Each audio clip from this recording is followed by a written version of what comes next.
Hello दोस्तों, कैसे हैं आप सभी। आई होप कि आप लोग अच्छे होंगे। एक बार फिर से स्वागत है आपके अपने यूट्यूब चैनल साइंस वाला पे। जो स्टूडेंट्स हमारे चैनल पे न्यू हैं हमारे चैनल को सब्सक्राइब कर लीजिएगा और बेल आइकन को ऑल प्रेस करना नहीं भूलिएगा। तो ये जो है आप लोगों के लिए AIIMS BSc nursing and paramedical और स्टेट बीएससी नर्सिंग का जो एग्ज़ाम होता है उसके लिए भी है। तो आज के इस सेशन में जो सीरीज जो हम चालू किया है, सीरीज जो आपका है वह है अर्जुन सीरीज। सेकेंड होगा ये दोस्तों, लेकिन यहाँ पर फर्स्ट डला गया है, सेकेंड होगा। और फर्स्ट डला गया है आप लोगों के यूट्यूब चैनल साइंस वाला पे, तो वो देख सकते हैं। यह series number Arjun series number 2 है दोस्तों। तो चलिए आज के इस सेशन को स्टार्ट करते हैं। जो बायोलॉजी का क्वेश्चन है जंतु विज्ञान से।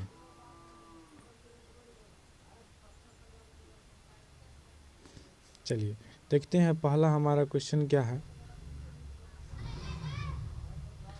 देखिए 151 नंबर हमारा क्वेश्चन क्या है। एक सामान्य स्त्री जिसके पिता वर्णाध है की शादी एक सामान्य पुरुष से होती है तो उनके पुत्र क्या होंगे।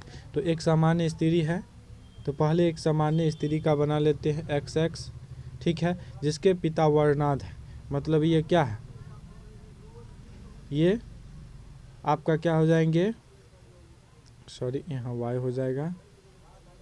ये क्या है, वर्णाध है, पिता क्या है, वर्णाध है। और दोनों को क्रॉस करवाइएगा जब, तो क्या होंगे।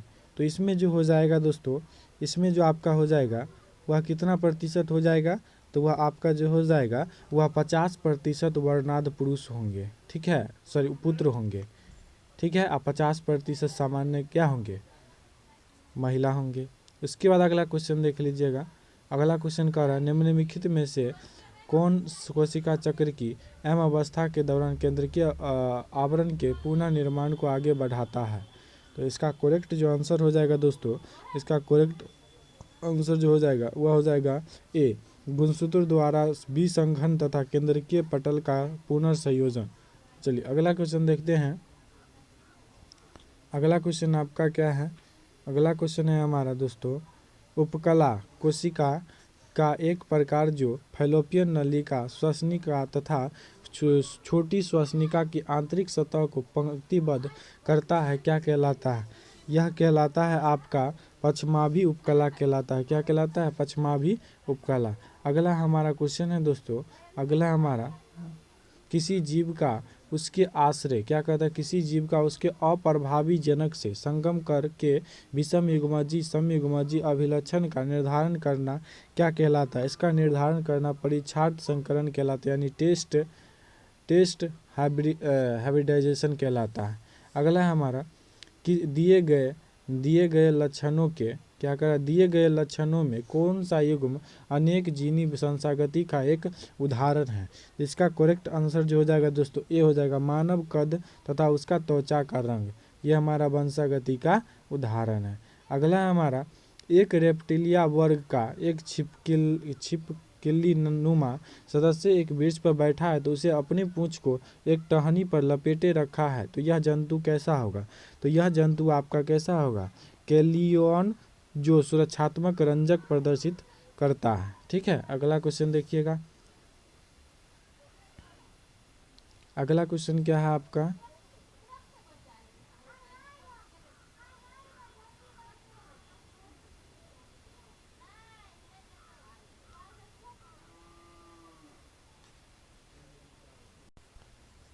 चलिए अगला क्वेश्चन देखिए। तो अगला क्वेश्चन आपका है तंत्रिका आवेग के एक तंत्रिका रेशे के द्वारा संचरण के दौरान प्लाज्मा झिल्ली की आंतरिक सतह पर किस प्रकार का विद्युत आवेश होता है। तो इस पर किस प्रकार का विद्युत आवेश होता है ये पूछा है।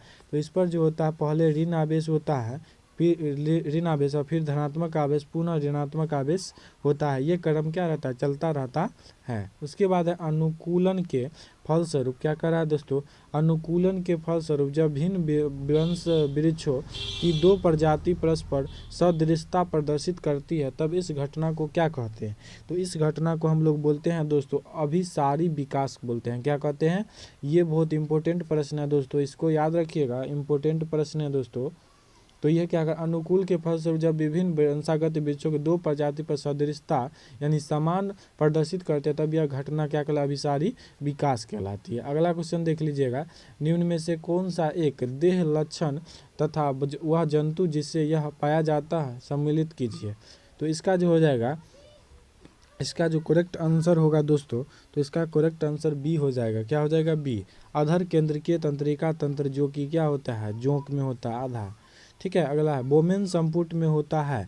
तो बोमेन संपुट में क्या होता है ये पूछा है। तो बोमेन संपुट में आपका मूत्रजन नलिका के समीपस्थ शिरा होता है, मूत्रजन नलिका के समीपस्थ शिरा होता है। अगला हमारा क्वेश्चन है कॉपर्स कैलोस कॉपर्स कैलोसम किस प्राणी का के मस्तिष्क में पाया जाता है। कॉपर्स कैलोसम किस प्राणी के मस्तिष्क में पाया जाता है ये पूछा है। तो यह पाया जाता है हाथी के। किस में पाया जाता है दोस्तों?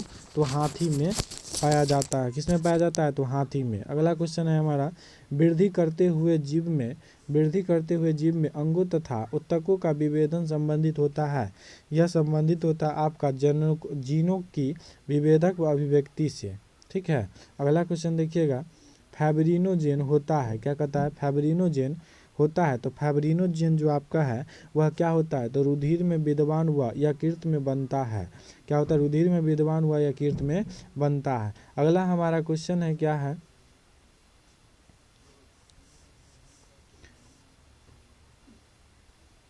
अगला क्वेश्चन है आपका निम्नलिखित में से कौन सा युग्म सुमेलित नहीं है। क्या पूछा है? नहीं। यहाँ पर क्रॉस कर दीजिए। उसके बाद यहाँ पर देखिए, यहाँ पर पहले नहीं बोला होगा, वहाँ पर क्रॉस कर दीजिएगा और तब देखिएगा आंसर इसका। ठीक है। तो इसका आंसर जो हो जाएगा ये गलत है। पाइला ग्लोबोसा मोती का ये गलत है। लेकिन एपिस इंडिका शहद का होता है, केनिया लाख का होता है और बम्बिक्स मोराई जो होता है रेशम का होता है, ये सही है। ठीक है।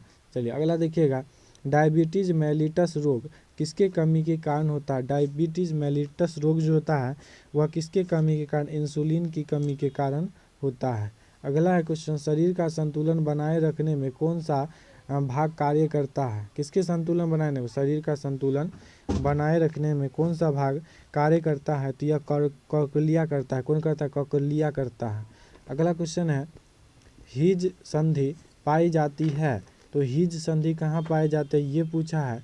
हिंग संधि इसी को बोलते हैं, क्या बोलते हैं? इसी को बोलते हैं हिंग ज्वाइंट। क्या बोलते हैं? हिंग ज्वाइंट यानी हिंग संधि। ठीक है। तो इसको क्या बोलते हैं दोस्तों, यहाँ देखिएगा, इसको बोलते हैं ह्यूमस तथा अल्ना के बीच होता है। किसके बीच? ह्यूमस तथा अल्ना के बीच होता है। स्तनधारियों के अंडाशय का कौन सा भाग, स्तनधारियों के अंडाशय का कौन सा भाग अंडोत्सर्ग के पश्चात अंतःस्रावी ग्रंथि की तरह कार्य करता है। तो इसका हो जाएगा ग्राफियन पुटिका करता है। कौन करता है? तो ग्राफियन पुटिका करता है। अगला है GH जिसको बोलते हैं ग्राफियन पुटिका। ठीक है। अगला देखिएगा, किसी व्यक्ति में प्रतिरक्षियों की कमी देखी जाती है, इनमें से किसके द्वारा इसकी पुष्टि होगी। तो इसमें जो है आपका पुष्टि जो होगा सीरम ग्लोब्यूलिन द्वारा होगा। किसके द्वारा? सीरम ग्लोब्यूलिन द्वारा। B number is correct. ठीक है। अगला देखिएगा, नेरिस बिच्छू कॉकरोच और सिल्वर फिश के विषय में क्या सही है ये पूछा है। तो इसमें से सही जो है आपका सी है। इनमें से कोई भी जंतु जलीय नहीं है, ये बात क्या है? सही है। अगला क्वेश्चन है मानव के पूर्वजों में से किसके मस्तिष्क का आकार 1000 सीसी से अधिक था। इसका जो आकार जो सही था वह था आपका 71 का। कितना हो जाएगा दोस्तों? इसका होगा होमोनिडर थैलेंसिस हो जाएगा। ठीक है। ऑप्शन नंबर ए सही हो जाएगा। ऑप्शन नंबर ए सही हो जाएगा। अगला क्वेश्चन देखिएगा, तो अगला क्वेश्चन हमारा है, चलिए अगला क्वेश्चन की ओर मोहन करते हैं। तो अगला क्वेश्चन आपका क्या है देखते हैं।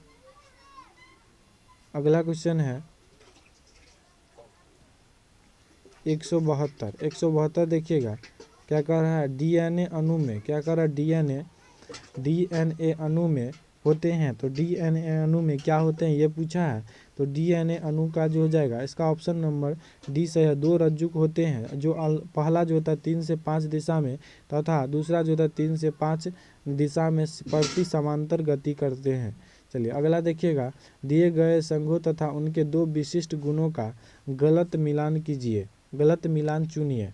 तो गलत मिलान जो चुनना है इसमें हो जाएगा सी हो जाएगा, इकाइनोडर्मेटा पंच झाड़िये तथा सममित तथा क्या होते हैं अधिकांश आंतरिक निषेचन, ये गलत है। ठीक है, अगला देखिएगा, अगला है आपका एस्केरियासिस का विशिष्ट गुण होता है। एस्केरियासिस का जो विशिष्ट गुण होता है वह पूछ रहा है, तो इसका विशिष्ट गुण आपका होता है बी। यहाँ देखिए ऑप्शन नंबर बी, वास्तविक पर गुहा तथा विखंडी भवन दोनों अनुपस्थित होते हैं। अगला क्वेश्चन देखिएगा, अगला क्वेश्चन है, खरगोश के वीर्य से शुक्राणु के अतिरिक्त किस ग्रंथि का स्राव होता है। खरगोश के वीर्य से शुक्राणु के अतिरिक्त किस ग्रंथि का स्राव होता है, ये पूछ रहा है। तो इसका जो स्राव होता है आपका कॉपर ग्रंथि का होता है। किसके द्वारा होता है, खरगोश के वीर्य से शुक्राणु के अतिरिक्त किस ग्रंथि का स्राव होता है, तो कॉपर ग्रंथि का। अगला है हमारा, निम्न में से कौन बहुरूपता दर्शाता है, ये पूछ रहा है। तो निम्न में से कौन बहुरूपता दर्शाता है दोस्तों, ये पूछा है।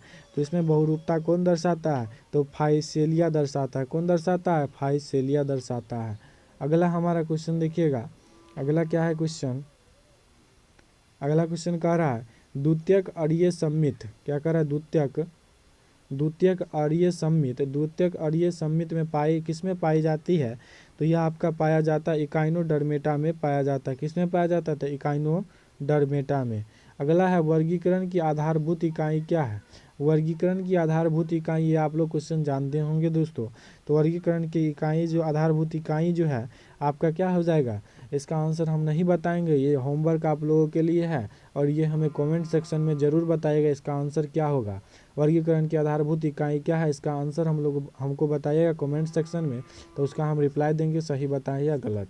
ठीक है, चलिए अगला क्वेश्चन देखते हैं। अगला क्वेश्चन है एनिलिडा एवं तथा मोलास्का के क्या करा, एनिलिडा तथा मोलास्का के करी को क्या कहते हैं। ये इंपॉर्टेंट प्रश्न है दोस्तों, ये एक क्वेश्चन आपको जरूर पूछा जाएगा। लाइकेन और कवक के बीच का करी को क्या कहते हैं, ये पूछा जाए। एनिलिडा तथा मोलास्का के बीच के करी को क्या कहते हैं, ये पूछा जाएगा। ये आपका बहुत इंपॉर्टेंट प्रश्न है। ये इकोलॉजी का इकोलॉजी बोलते हैं, इवोल्यूशन के चैप्टर का आपका ये प्रश्न है। किसका दोस्तों, इवोल्यूशन चैप्टर का ये प्रश्न है। तो देख लीजिएगा, इसका जो एक क्वेश्चन जरूर आएगा दोस्तों, देख लीजिएगा। तो इसका आंसर जो हो जाएगा दोस्तों, यह हो जाएगा नियोपाइलिना हो जाएगा। क्या हो जाएगा, नियोपीलाइना हो जाएगा, सॉरी नियोपीलाइना हो जाएगा करेक्ट आंसर। चलिए अगला देखिएगा, निम्न में सुमेलित नहीं है। तो सुमेलित नहीं है ये खोजना है। तो निम्न में सुमेलित आपका नहीं है, तो ये मोनेरा नहीं है। मोनेरा आपका जो होता है वह प्रोकैरियोटिक होता है, लेकिन यहाँ यूकैरियोटिक दिया है, ये नहीं होता है। और जो सही है वो भी देख लीजिए, पोरीफेरा जो होता है कीप कोशिका होता है, सिलेंट्रेटा में नीमेटोटोस्ट होता है, और एनिलिडा विखंडी भवन होता है। तो ये आपका गलत है, ये आपका गलत है, बाकी बात तीनों आपका सही है। चलिए अगला क्वेश्चन देखिएगा, अगला क्वेश्चन क्या है आपका। तो अब क्वेश्चन है दोस्तों, thanks for watching the video. अगर हमारे चैनल पर कोई स्टूडेंट न्यू है तो हमारे चैनल को सब्सक्राइब कर दीजिए और बेल आइकन को ऑल प्रेस करना नहीं भूलिएगा। और वीडियो अच्छा लगा हो तभी आप लोग क्या कीजिएगा, लाइक कीजिएगा और अपने दोस्तों में शेयर कीजिएगा। तो जो क्वेश्चन का हम आंसर बोले हैं बताने के लिए, तो आप लोग कमेंट सेक्शन में उसका आंसर बता दीजिएगा। तो आज के लिए इतना ही, मिलते हैं नेक्स्ट वीडियो में। तब तक के लिए धन्यवाद, स्वस्थ रहिएगा और अपने पढ़ाई को और भी आगे बढ़ाइएगा। तो आज के लिए इतना ही, चलिए थैंक यू।